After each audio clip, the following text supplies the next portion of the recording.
လာပါအောင်ကိုရဲ့ ဘာလို့လား လာ ဘာလို့ ညီမလေးရတော့လေမနိုင်ပြောရင်ရွာမမနေချင်တော့ ကျွန်မမလေးချင်းဘယ်နေမှာတော့နေရတယ်ဒါတို့မွေးရဇာတိလေဟာ မဟုတ်ဘူးမနေချင်တော့ဘူးဟိုလေရွာမနေလို့ရှင်ဖင်ထဲကိုရွှန်းတပိတ်တာလောက်ဝင်မှာပတ်စံ2000 3000ရတာဆိုတော့အဲ့ဒီရွာနယ်လို့ကြည့်မလို့ချင်တော့ဘူး ဖင်ပိတ်ထားပေါ်ဟာနေလဲမဝင်တော့ ဖိမိတ်ထားလို့မရဘူးလာအောင်ပြောမယ်အဲ့တော့အလုတ်တွေ့ထားတယ် ဘာလဲ ဟိုလေညနေတော့လေသတင်းစာထဲမှာတွေ့လိုက်တာဟို Facebook တွေပေါ်မှာလည်းရေးထားတယ်လေမင်းသမီးတစ်လက်နဲ့လူရှင်တော်တစ်လက်အလိုရှိပါတယ်လို့ရေးထားတော့အဲ့ဒါညီမလေးသွားလို့ချင်လိုက်တာကိုရဲ့ မြို့ကြီးနဲ့တို့နဲ့မကြိုက်ပါဘူးဟာကိုယ့်အကူရွာမှာပဲလှုပ်စားအောင်ပါနေမြို့ကြီးကတော့ကြောက်ကြကောင်းတယ်နော် မင်းသမီးလောက်ရင်ပတ်စံနေမြဟိုင်းရရလို့ကြားဘူးတယ်လေအဲ့ဒါမင်းသမီးသွားလို့ချင်တာကိုကြီးလိုက်မှလားမလိုက်ဘူးလားပြော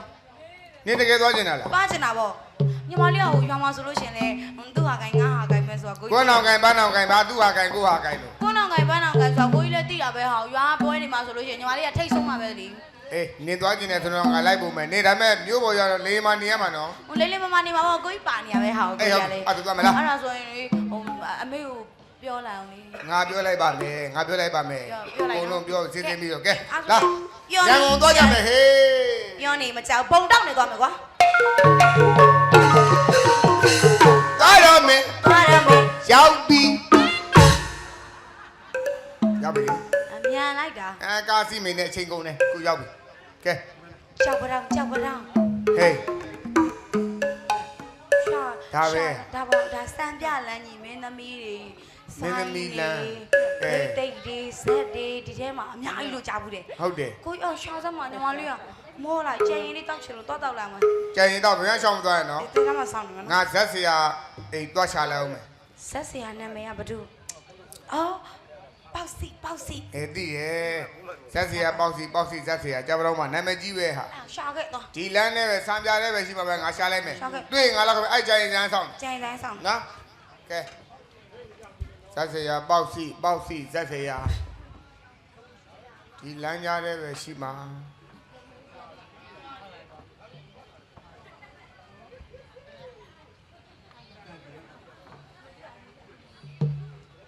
ကျုပ်ကတော့ကျုပ်ပေါ့ ဟင်း ကျုပ်ကတော့ဇာတိယညာဘက်ကကံကောင်းချိန်တော့ရန်ကုန်မှာသွားပြီးတော့ကြီးပွားငယ်ငယ်လေးတွေကဘာလို့မှလည်းမရှိဘူးငယ်ဘဝဇာတ်ကြောင်းလေးပြန်ပြောရရင်တော့ကျုပ်အဖေကအထက်ကဗျကျုပ်အမေကအောက်က ဘာတော့မှာ ကျုပ်အဖေကမန္တလေးသားကျုပ်အမေကရန်ကုန်သူဗျသူတို့နှစ်ယောက်ဖက်လှုပ်လိုက်တာဖက်လုပ်ငန်းလှုပ်လိုက်တာကြုံမွေးရောပေါ့ ဩ ငယ်ငယ်လေးကတည်းကကျုပ်ကလည်းမိဘလှုပ်စားတိုင်းစားဘာမှမလုပ်တတ်ဘူးအမေလို့သူကငါသားတဲ့မင်းတခုခုတော့လှုပ်ရမယ်ဆိုပြီးတော့ချောင်းချောင်းလဲလဲဖြစ်အောင်ဆိုပြီးမုတ်ဆိုးမနဲ့ပေးစားတယ် ဘလို့ချောင်းချောင်းလဲလဲ မုတ်ဆိုးမဆိုတော့စီဝါကြီးကချောင်းလဲတယ်လေ ဩ အဲ့ဒါနဲ့မိမလှုပ်စားလဲကိုလည်းထိုင်စားပေါ်တလားနလားနေတာမိမကမကြည့်ဘူးရောကိုပေါ့စီတဲ့ရှင်ပါလုံးအောင်မာတော့နဲ့မိမရလို့ငါနင်းနေရကြတဲ့ငါဘာမှမလုပ်တတ်တယ်လေနင်းအသိငါကအမှုပညာကလွဲလို့ဘာမှမလုပ်တတ်ဘူးအဲ့လိုပြောတော့မိမလို့သူကပြောတယ်ဒီလိုလုပ်တော့တဲ့အရှင်အရင်ယောက်ျားကြီးလုပ်တယ်လို့လုပ်ကြည့်သားတယ် ဘလို့တော့ ဟိုကောင်စီဝါရေးသမားကြီးအဲ့ဒါနဲ့ပတ်စံထုတ်ပေးပြီးကျုပ်ကအမှုပညာဝါသနာပါတော့ကျုံမိမနဲ့ကျုံနဲ့ပထမဦးဆုံးကျုပ်တို့တငိမ့်ငိမ့်လုပ်ကြတယ်မိမသိတဲ့ဘောမကြောက် ဘာတော့လဲ အငိမ့်ဆိုတော့မင်းသမီးတွေနဲ့ရှုပ်လို့အဲ့ဒါနဲ့မိမနဲ့ပြောင်းပြီးတဆိုင်ဆိုင်ပြန်လုပ်တဆိုင်ဆိုင်လုပ်တော့လေမိမကအရှိန်ပြတ်တယ်တဲ့ ဘာအရှင်ပြက်တာ ဆိုင်ဆိုတော့ပွဲချင်ကသိမရဘူးလေ ဟောအေးပေါ့ အဲ့ဒါနဲ့နောက်ဆုံးကျုံမိမနဲ့ကျုပ်တဇက်ဇက်ပြောင်းလုပ်တော့မိမသဘောကျတယ် ဟဲ့တဇက်ဇက် ပတ်စံကြံတာဟို ဟောဇက်ထောင် အဲ့ဒါနဲ့ကျုပ်ပေါစီဇက်စရာပေါစီဆိုရန်ကုန်မှာဇက်ထောင်တာဇက်ကတော့ပဝင်းချင်းကတော့အကဲ့ကြီးတခါမှမခံဘူး မစိုးဘူး အချီးကျူးလည်းမခံဘူး ဟော ဇက်ထောင်တာ2နှစ်ရှိပြီတပွဲမှလည်းမထွက်ရက်ွက်တွေကဆိုကျုပ်ဇက်ကိုနာမည်ပေးတယ် ဟာတဲ့ ပုံနာဇက် ဘေးလုံးဟောတယ် ဟောဘူးတစ်တာပုံပြီးနားနေရလို့ပုံနာဇက်ဒါလောက်ပုံပြီးနားနေရတဲ့ဂျားတွေကကိုကူခေါင်းဆောင်မင်းသမီးကကားဆွဲနဲ့ခိုးရလိုက်ပြီလို့ ဘယ်ရမ်းပတာပါဟဲ့ သတင်းစာထဲမှာကြီးညာထားတယ်ဆက်စရာပေါ့စီမင်းသမီးတက်လက်နဲ့လူရှင်တော်တယောက်အလိုရှိသည်ဒီနေ့ကြီးလဲတာတယ်ကျုပ်လဲဖင်ပြီးတယ် ခွေးပါ ခွေးနဲ့ငါအတူတူပဲ အဲကောင်းဆန်ကောလာလိမ့်မယ်တင်တယ်ကွာစောင့်နားထောင်မှာ ဟေးဒီနားလေးမှာဇက်စီရပေါက်စီဆိုတာတွေ့ဘူးလား ဟောဗျာမင်းကလည်းဟိုရှိနာတင်မယ် ဟုတ် ငါပဲ ခမရလား ဆက်စရာပေါင်းပြောတာငါပဲ အဲ့တော့ကြောင့်ခမရကျွန်တော်တွေ့ဘူးလေလို့ထင်နေတာ ဟုတ်ပါ ခေါ်လိုက်ငါပြောချင်လို့ သွားလိုက်မနော်ဘယ်သူနဲ့တွေ့ကြတာတော့ ကိုပေါက်စီ ကိုပေါ့စီကငါပဲ ဟေး ငါပဲ သိတယ်လေအဲ့တော့ခေါ်လိုက်လို့ပြော ခဏလေးတော့ပေါ့စီရဲ့ပေါ့စီကငါပါဘယ်သူနဲ့တွေ့ကြတာတော့လို့ ဇက်စီရပေါက်စီနဲ့တွေ့ချင်လား ဆက်စရာပေါ့စီဆိုတာဖယားစုမိုးချိုးပြက်ငါပဲ ဘယ်သွားတော့ ငါပဲလို့ လက်ဖက်ရည်တော့ ခွေးနဲ့ရှူတိုင်းမှာနော် ရသပါဒီမှာကျတို့ကြော်ပတောင်းကလာတာဗျ ကြော်ပတောင်းကလား ဟုတ်ကဲ့ ကြော်ပတောင်းကတော့လူဝင်တယ်မှာပေါ်တယ်ကွာ ကျွန်တော်တို့ ဘာကိစ္စလာတာတော့ ကြော်ပတောင်းမှာမင်းသမီးမင်းသားတွေဘာညာပေါ်တော့ကြကျွန်တော်ကြော်ပတောင်းမနေခြင်းတို့ကိုရန်ကုန်တက်လာတာဒီမှာဆက်စီရထဲမှာလုံးလုံးမလို့ဆက်စီကျွန်တော်တို့ခေါ်ထားရလေတင်းသားထဲမှာ ကျင်ညာထားတယ်လေ အဲ့ဒါ မင်းသမီးတက်တဲ့လူရှင်တော်တယောက် ကျွန်တော်ညီမနဲ့ကျွန်တော်2ယောက်လာ မင်းညမပါတယ် ပါတယ်လေ ညမပိုင်မင်းညမလွတ်လိုက်စမ်းကွာမင်းနဲ့ပြောတာအဖို့စော်နာတယ် ကျွန်တော်ညီမကြီးနဲ့ ညမလေးလွတ်လိုက် မလေးလာလာဆက်စီရတွေ့ပြီလားဆက်စီရနာသိမကတ်နဲ့နော်ဆက်စီရကြည့်ရတာနှာပူးချောင်းဆိုဖာကျိုးသိမဲ့ရုပ်အဝေးကပြော ဘယ်နဲ့သေးရမှာလဲဒီ ဆက်စီရတွေ့ပြီလား ကဲသမီးရောက်ပြီလား သဘောကောင်းရင်လားကောင်းလား ကောင်းတယ်ကောင်း ကြောက်ကတော့ကြောက်တယ်ဆက်စီရဆို ကဲသမီးရောက်ပြီလား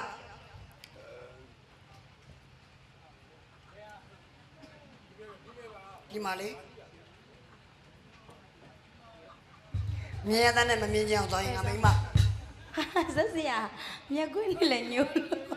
ဟုတ်တယ်ကေစာဖြစ်နေ ဆက်စီရလား သမီး ဆက်စီရနဲ့နာမည်ကြီးချက်ကိုဆက်စီရနာမည်ဘယ်သူလဲ ကိုထွန်းငိမ့်နေပေါက်စီလေ အော်အေးဟုတ်တယ် ဇက်စရာပေါက်စီ ဆက်စီရပေါက်စီနဲ့နာမည်ကြီးတာကို သိဘူးလား အေးလေသိတယ်ဆက်စီရဟိုကလေးဘာတော့နာမည်ကြီးပြီးတော့နာမည်သာကြီးတာလူတိုင်းမှာပဲ လူပဲပေါ်တော့လူမဟုတ်လို့ဘာလို့ငါရှိတယ်ပတ်စားနေ ဟုတ်ပါဘူးလူ ကဲသမီးအဘကတခုမေးမယ် ဟုတ် ငါသမီးရအဘဇက်တဲ့မှာလို့မှာ ဟုတ်ကဲ့ဆက်စီလောချင်လို့ပါတမီးဖြစ်နိုင်လား မျက်နှာလေးကလည်းရွှဲနေခန္ဓာကိုယ်လုံးကိုပေါက်လဲအဘသဘောကျတယ်တခုတော့ရှိတယ်သမီးအဘဇက်တဲ့မှာမင်းသမီးက3မျိုးရှိတယ်ကွာ 3မျိုး နံပါတ်1ကရိမ့်မင်းသမီး ရင်းမင်းသမီး နံပါတ်2ကပြက်ဆက်မင်းသမီးနံပါတ်3ကအစစရရအကုန်လုံးတာဝန်ယူရတဲ့ခေါင်းဆောင်မင်းသမီးသမီးဘာလို့ရှင်တော့ အော်လုံးမလုံးတော့ခေါင်းဆောင်မလုံးပါဘောနောက်လိုက်ကတော့မလုပ်ချင်ပါ စိတ်တက်ကိုမြင့်မြင့်ချမ်းတော့သဘောကျသွား ဟုတ်ဟုတ် ခေါင်းဆောင်ဆိုတာရေချင်းနေမလွယ်ဘူးနော် ဟုတ် အပမေးတာတွေကိုတက်တက်ကွက်ကွက်ဖြေနိုင်မှာအပကခန့်မှာ ဟုတ်ရပါတယ်ဟုတ် ဇက်ထဲမှာကတဲ့မင်းသမီးကို အစမင်းသမီး အငိမ့်မှာကတဲ့မင်းသမီးကို ငိမ့်မင်းသမီး သူတို့နှစ်ယောက်တူလား မတူပါဘူးဆက်စီ မတူဘူး မတူ အငိမ့်မှာကတဲ့မင်းသမီးအင်္ဂါရက် ခေါင်းခါချေလက်ဒူးတင်ရင်ဆက် ဇက်ထဲမှာကတဲ့မင်းသမီးအင်္ဂါရက် ဇက်ထဲမှာအပိုးမွေမျောခေါ်အောင်စော်လူပယူအတေပြစ် အလွန်များကြက်ထားသလားမသိဘူးနော် မဟုတ်ဘူးဟိုရနေတာလိုပဲစိတ်ထဲကနေတိ မင်းသမီးတွေလာတဲ့မင်းသမီးတွေကိုကြည့်ကြည့်ပြီးတော့မှတ်ထားတဲ့ပေါ့ ဟုတ်တယ် အငိမ့်နေပါတွေကိုကတ်တသလား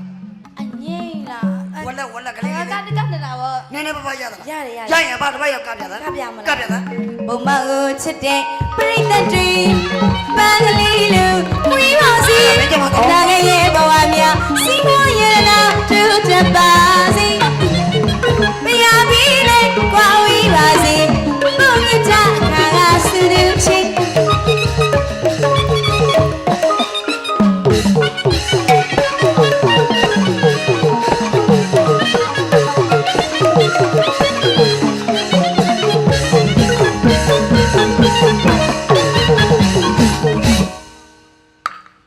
ဘသူမကြိုက်သမီးဘာကြိုက်ပဲ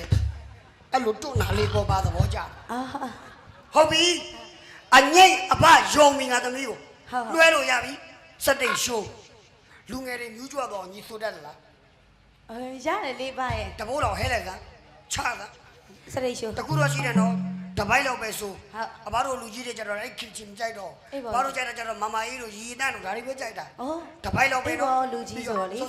အဲ့ဆိုဟိုလူငယ်တွေကြိုက်ပေါ့နော် လူငယ်တွေကြတော့ဒါတွေကြိုက်မှာပေါ့ဘာလို့ကြိုက်ပါဦး အေးပေါ့ဆက်ဆိုတော့လေဆိုတော့ရရင်လည်းဆိုလိုက်မယ် ဆိုလဲ နင်းနေချစ်တာမလားလားညံ့ညံ့လေးချစ်ပါလို့ဒီလိုဆိုရချစ်တယ်လေးမနမရခုရပ်ပေးမယ်ချာလာစကားလေးကပြောရင်ချစ်လားပြောနေနေပါတော့ဒီလိုဆိုရချစ်တယ်လေးမနမရခုရပ်ပေးမယ်ချာလာကိုကိုချီဒီလိုမြတ်တူကခမပဲကွယ်ဒါဆိုလည်းမချစ်လို့ချစ်မချစ်လို့ချစ်ချစ်တယ်ကိုကိုချီရဲ့ကိုကိုချီရဲ့ကိုကိုချီရဲ့ဟေးကိုကိုချီရဲ့ ကိုချီရေကိုချီရေ ဘာဝါသနာမပါဘူးဆို နည်းနည်းများကလိုက်သေးလား ကပါပါ အသက်ကြီးတဲ့အဘတောင်မှရောကဖြစ်တယ်ဆိုမှတော့လူငယ်တွေပြောမနေနဲ့ ဟာ ရံဖြစ်ပြီပေါ့ တဲ့ကိုကကြပြီပေါ့ ကြိုက်ပြီပေါ့ဘသူမကြိုက်သမီးဘာကြိုက်မှပတ်ဆက်ရမှာလေဘာမကြိုက်ပတ်ဆက်မရဘူးသမီးတခုတခါတည်းပြောမယ်အဘဆက်တဲ့မှာလုံးမဲ့ဆိုရင်မမုန်းငင်ကချစ်စကားပြောမယ်ငွေသုံးကြေးကောင်အများကြီးယူမှာလား ယူပါဦး ယူမှာဆိုတော့အဘမတတ်နိုင်ဘူး မယူပါမယူတမီးတော့ငွေကြေးမှတ်လို့ထားတာမဟုတ်လေဘာဝါသနာကိုအရင်ခံပြီးတော့လာတာ အဲ့ဒါမျိုးလိုချင်တာပါကလေ ငွေကြေးမှတ်ဘူး ငွေသုံးဘယ်လောက်ယူမလို့ ငွေ3ကမနမ2ယောက်ဆိုတော့ငွေ3သိန်း900လောက် ဘယ်လောက် 900 ငါညီးပြောမှကြားဘူးတာပဲအသိန်း900ဆိုတဲ့စကားကိုညီးပြောမှကိုကြားဘူးတာ ဟုတ်လား အသိန်း900လိုချင်တာဒီပါညီးပေးဖို့အတွက်မလေးရှားတော့3နှစ်တော့တက်အောင်ပါပေါ့ညကြီး ငွေကြေးဟိုငွေ3နေမှာအဲ့လောက်ကြီးယူထားပြီဆိုတော့မနမ2ယောက်ည ည ကြီး ကြီး တော့ တော့နဲလိုက်တော့ အေးနင်းလိုက်တော့မယ်2ယောက်ကိုတက်ညအောင်9သိန်းပဲယူမယ် ဘယ်လောက် တက်ညအောင်9သိန်း 5သိန်း အဲ 50တောင်မှတညကမှ3သိန်းပဲရတယ် တညလုံးကတာကိုဇက်ကလည်း3သိန်းပဲရ ဒါကငါဗိတ်တိတ်မြောက်ပေးစီတယ် ဟာ ငါသမီး ရ ကြိုက်လို့ကတော့5သိန်းမဟုတ်သိန်း50ဆိုလဲဘာကပေးမှာ โอเค ပြက်ဆက်ဒီပါကတ်တယ်လား yes yes တရုတ်ဆောင်လေး အာကတ်တယ် ဘိုးမွေးမြော်ကောအောင်စော်လူပါယူဟာတေပြစ်အဲ့ဒီစက်ရတဲ့ကမြော်ဆိုတဲ့ရီးစမြော်ရီးစားကိုမြော်ရမှာ ရီးစားကို မြော်တက်သလား မျောတက်တယ်ဗျ မြော်ကြည့်လား မျောကြည့်မယ်နော်ဘာနဲ့မျောရမလဲ စိန်ချူးကြာညောင်လေးနဲ့ ဩစိန်ချူ ဘောလေ ဘောလေ လေ ဘောလေသာပါ မလေးတာဘောလေဘောသမီး ဘာဟာလဲဘောရန်ကြီး သမီးသေချာမကြည့်လို့ပါ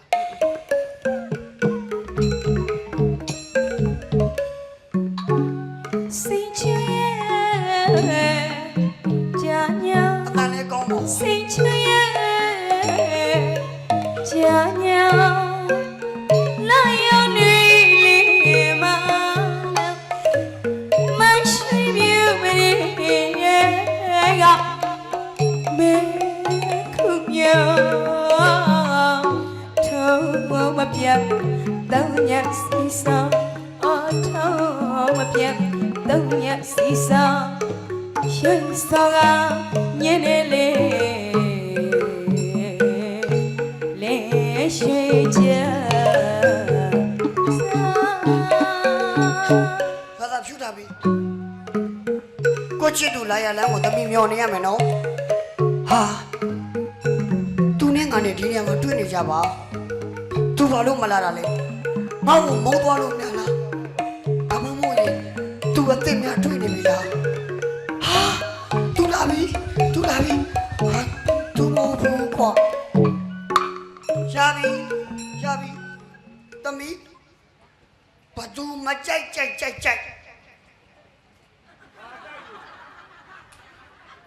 ပြတ်သက်မင်းသမီးခေါ်မကျုပ်ဇက်ထဲမှာဘာသူမကြိုက်သမီးဘာကြိုက် ဟောဘာကြည့် ပြတ်သက်โอเคပြီငိုချင်းနေပါလေရသလား ငိုချင်းရတယ် လူချမ်းကမင်းသမီးကိုရိုက်ပြီးနင်းနပူးပြန်ဒူးတင်တော့တကားပြေးလိုက်မယ်မိုးရင်ခါတာကျွေးမြေးမှာလဲရောဟဲ့လူချမ်းကရိုက်တဲ့ချိန်မှာမင်းသမီးငိုပါဆိုရင်ငိုလို့မရဘူး အဲ့လိုပဲငိုတယ် အတန်နဲ့အတန်ထားနဲ့ငိုရမှာ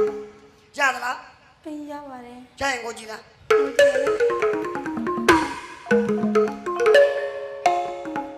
တန်တလို့ဖြေမရှင်လေ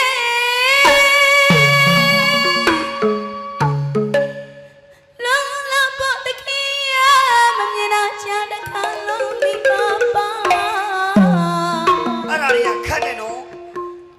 တပည့်ကကြာ အောင်မလေးထည့်အောင်မလား အမလေးမထင်နဲ့ ဟုတ်လား ဒါအလူပဲဖြစ်တဲ့အမထင်နဲ့ ဩ အမလေးလိုမလုံးမသုံးအောင်တော့အဲ့ညရောက်ဘာတားမှာ ဩဟုတ် ပြီးရော တန်တန်လူဖြစ်မရှင်နဲ့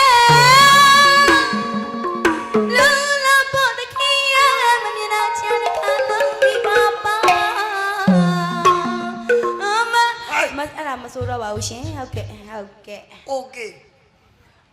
ဘတ်ဒီနာတော့ငါဟာလွတ်ရနေဘတ်သူမကြိုက်သမီးဘာကြိုက်ပြီးโอเคတခုပဲအဘသတင်းစာထဲမှာကြော်ညာတဲ့ထဲမှာမှတ်ချက်ရေးရတယ်သမီးတွေ့လိုက်လားမင်းအနီလေးနဲ့ရေးထားတယ်လေ မှတ်ချက် ဇက်စရာပေါ့စီမင်းသမီးတက်တဲ့လူကျွန်တော်တယောက်လိုရှိသည်မှတ်ချက်ဘဝဇက်စရာကိုလွန်မင်းသမီးလေးကကြည့်တယ်ကျုပ်ကိုယ်တိုင်ရေးတက်ထားတဲ့အငိုမျက်လုံးအပြုံးမျက်နှာအဲ့ဒီတချင်းပိုင်နိုင်မှသာလေကျုပ်ဆက်ကခေါ်ပါမယ်လို့ရေးထားတယ်လေစာသားလေးတခါတည်းရေးပေးလိုက်တယ်သမီးချက်ဖြစ်လား ချက်ဖြစ်လား ချက်ဖြစ်တယ် ချက်ဖြစ်ရင်ဘာဖောက်တင်ရှာမယ်နော်နားထောင်မှုဖောက်တင်ရှာမယ်နော်ချက်ဖြစ်ရင်ဘာတော့ဘိုက်လုံးသိုးပြတာအဘာရေးတဲ့တချင်းတော့ ဟိုဒီတချင်းမရရင်မင်းသမီးမခံဘူးလို့ပြောတဲ့တချင်းမလား ကျန်တာတွေအကုန်ကောင်းကောင်းမကောင်းကောင်းဘာကအဲ့ဒါအဓိက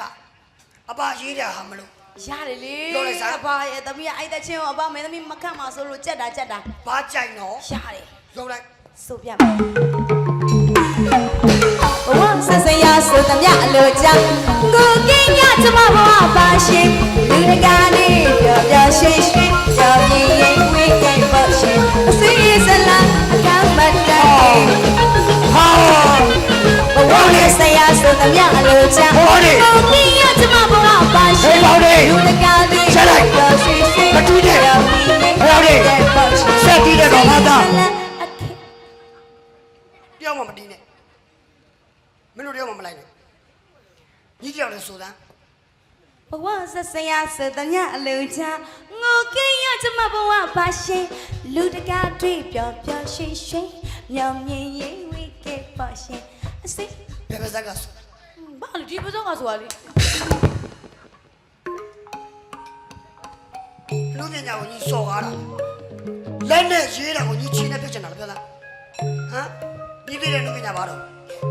ဟောဒီလိုဖင်လို့ရင်လို့ပတ်စံရတယ်ပတ်စံရလွယ်လို့မင်းသမီးဖြစ်ချင်တာလား ဟုတ်ပါဆရာ အချောင်းလုံးချင်တာလား ဟုတ်ပါ ပတ်စံအလွယ်ကြိုက်တာလားဟေးအလွယ်ကြိုက်ရင်လေ KTV မှာလုံးလို့ရတယ်မာဆက်မှာလုံးလို့ရတယ်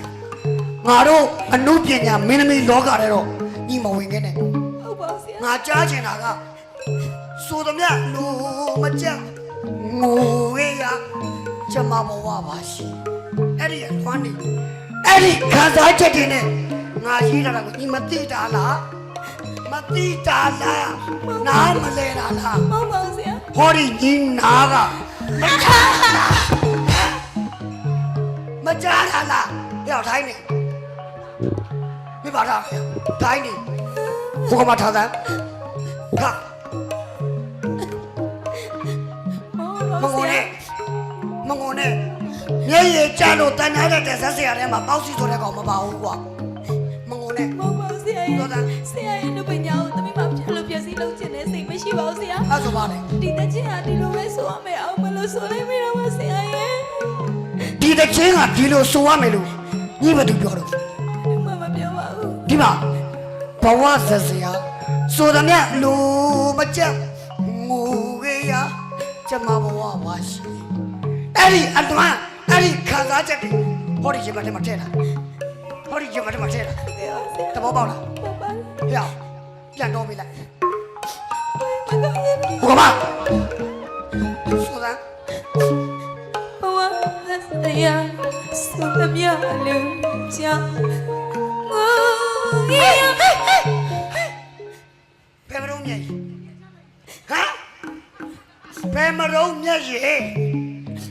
ကြည့်တော့ဖားသေးလောက်ရှိတဲ့မျက်ရည်နဲ့ပတ်စံလိုချင်တော့သိန်း900 5သိန်းမတန်တာမစားနဲ့ရောက်ထိုင်းနေမပါတော့ရောက်ထိုင်းနေဘဝဆက်စရာဆိုသမျှလူမကြက်ငိုဝေးရကျမဘဝပါရှိ အဲ့ဒီနေရာမှာနင့်မျက်လုံးအိမ်ထဲကမျက်ရည်ကဘူးတီလုံးတော့ကြီးပေါက်ခနဲ့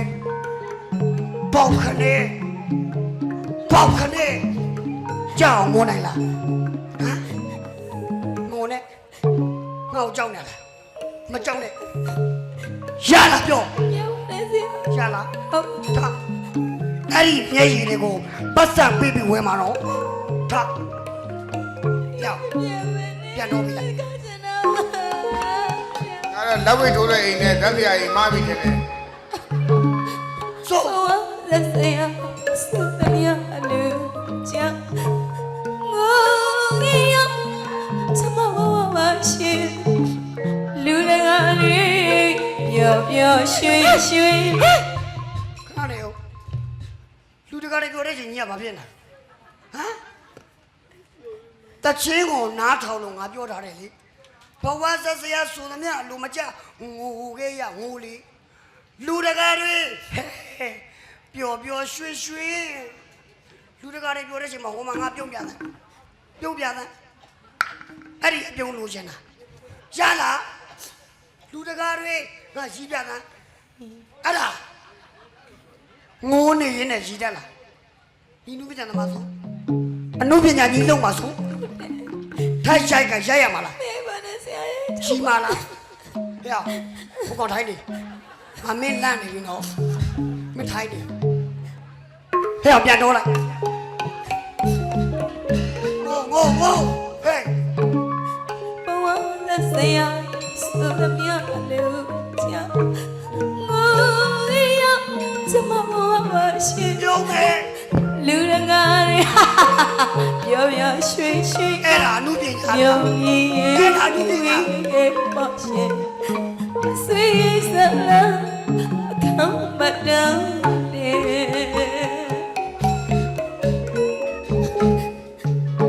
ငိုရီပလဲချောင်းရည်သွင်းသွင်း တနာမနေနဲ့ဟိုကပလီးနေတာတနာမနေနဲ့ ညီဦးရကလေးကခဲလီသမျှတင်းချီပါကံရရှောင်းလီပါစေ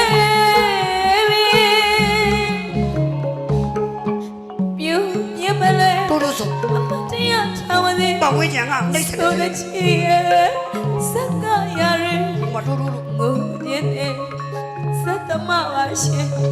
ပြူပြမလဲမတရားချဝစီဆိုတဲ့ချီရဲ့စကရရငိုခြင်းနဲ့စက်တမပါရှင်ငိုခြင်းနဲ့စက်တမပါရှင်ဒီနေရာဒီအခန်းတရားတော်မိတ်ကရပါလားရှင် အကားဆိုရင်ကရှာမရှိနဲ့ငါလာတယ် ကြည်သာရှင်လားရှိစရာခံမြကမရစီလားရှင် နှာခေါင်းမွေးနဲ့ချွတ်ပြလိုက်မှာနော် ဒီနေရာဒီအခန်းတရားတော်မိတ်ကရပါ အာရပါလို့ပြောနေတယ်လေဒီမကြောက်လားဟမ် ကြည်သာရှင်လားရှိစရာခံမြကမရစီလားရှင် ငါလာပြီငါကလည်းကောင်းမှသိမဲ့ ဘဝဆက်စရာချမ်းတွေမချရတရနေနေရှင်ထလောင်းတောင်းမရင်စပ်ပေါင်းကလေးပိတနာဝလာ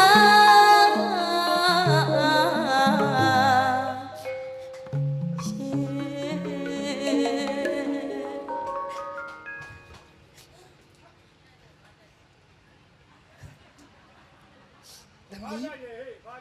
သမီး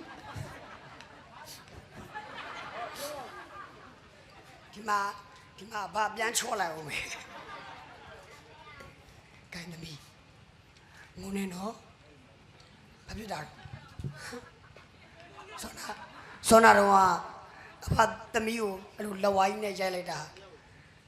သမီးလေးနာလာ နာတာပေါ့ငါလိုးတယ်မင်းခံကြည့်လိုက်လေ မင်းငါပြောလို့လားငါသမီးတခုမှအဘကသမီးကိုရက်ရှင်လို့ရိုက်တာမဟုတ်ဘူးနော်ငါသမီးလေးကိုအမြင်ကက်လို့ရိုက်နေတာမဟုတ်ဘူးသမီးစဉ်းစားတဲ့ဥပမာကောင်းကောင်းပေးမယ်အိုးလုံတော်သူတယောက်ဒီအိုးကိုဘာကြောင့်နာနာရိုက် ခွဲအောင်ရိုက်တာ ဟဲ့ခိုင်ခန့်အောင်လို့ကွာ တို့ရင်နာလို့အိုးကိုမရောအောင်ခွေးတော့ကလုံးရောင်းနေတယ်အကွဲကြီးပဲ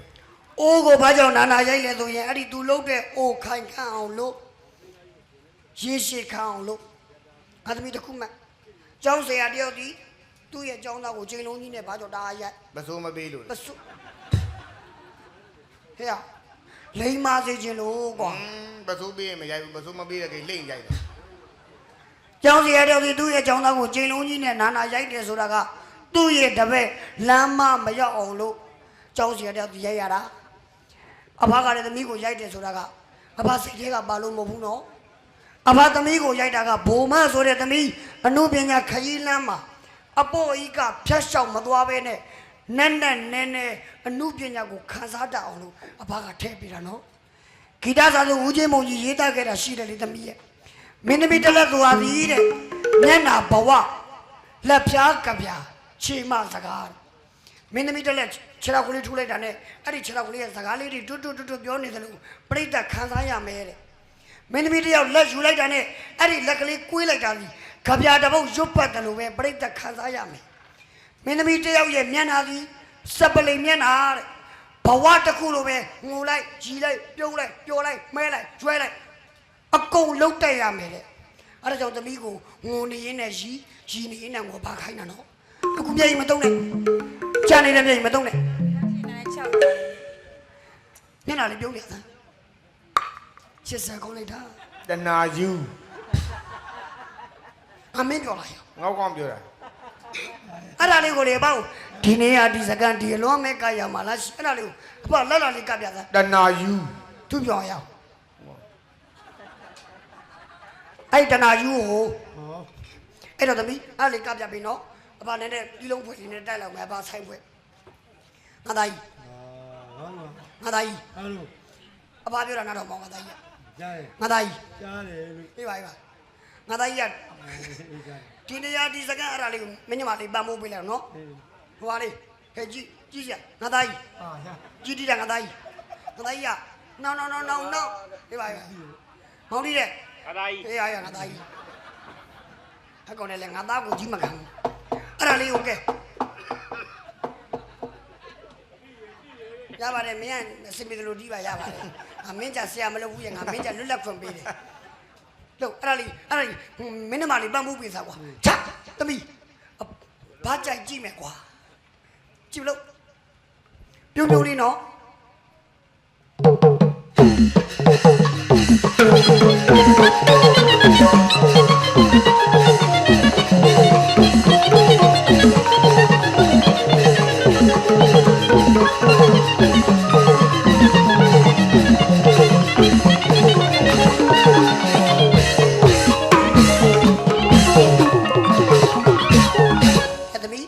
သမီးလေးတာဝန်ကြည့်ပြီးအဘဇာတကသမီးကိုခေါ်လိုက်ပြီးကဲအဘအဲ့ရသွားခင်ကြီးသွား တော့ကိုခင်းမလားဘာကြုံညီမခင်းခိုင်းတာ မဟုတ်ဘူးကွာပညာတွေသင်ပေးရအောင် ပညာသင်ပေးရနဲ့အဲ့ရမခင်း ဟဲ့ ဘူး မင်းငါသားတဲ့ဘာလို့မမင်းလူကျွန်တော်လုံးမကောင်းလားမောစင်းကကြီးလူကျွန်တော်လုံးမကောင်းလားကဲ ငါရရင်တော့ငါတက်ခဲမှာတော့ဟဲ့ လူမင်းငါမလုပ်ပါဘူးမင်းကြ ဆက်ဆရာကြီးပါနားမလုံးငါပါပေးရဲ့ ဆက်ဆရာကိုပါပေးရင် ဆက်ဆရာဆောရဲမှာဆက်ဆရာဆောရဲမှာ ပြက်လုံးလေးတစ်လုံးတော့ပြက်ပြစံပြိတ္တကောင်ငါရောသဘောကျသွားဟာရီလည်းမြည်အောင် တက်ကိုပြရသေး ဟောကြီး ဘာကြိုက်ကြီးရတွေ့လားဘာကြိုက် မဟုတ်ဘူးဘာကြိုက်ကိုပြောခိုင်းတာမဟုတ်ဘူးပြက်လုံးပြက်လုံး ပြက်လုံးတရာကြီးဘောကကလာကြီးချော်ကြ ငါကြီးကျော်တစ်ခွက်ဒါလာမလားအဲ့ဒါတော့ရိုးနေပေါ့မောင်ကြီးဒီပြန်သက်ဆန်းပြက်လုံးပြက်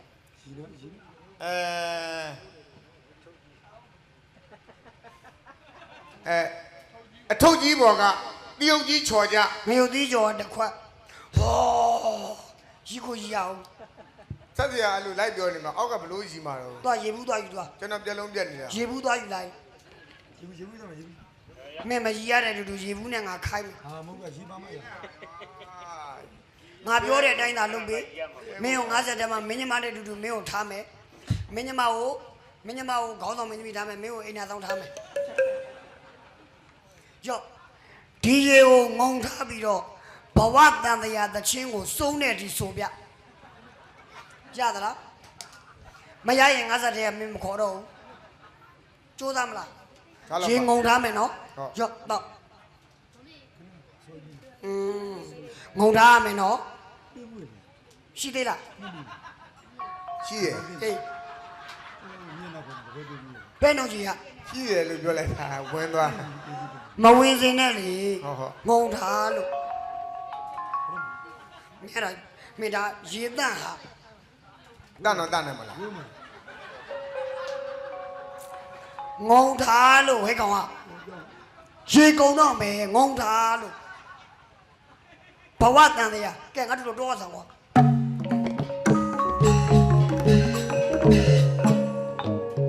ဘဝတန်နေရ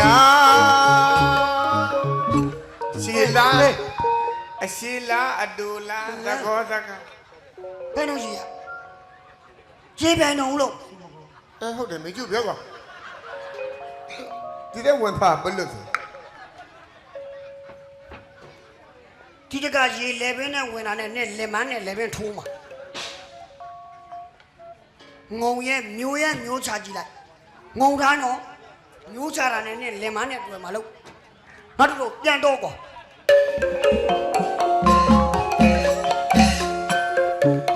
ဘဝတန်နေရ ဘယ်မလို့ရေရရေရပဲမလို့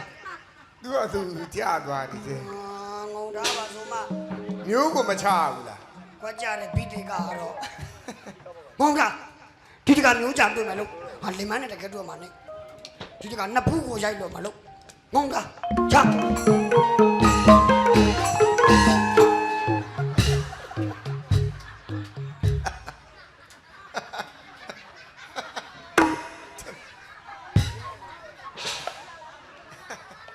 ငါဖြစ်တော့ကြတော့ရီကြတယ်နော်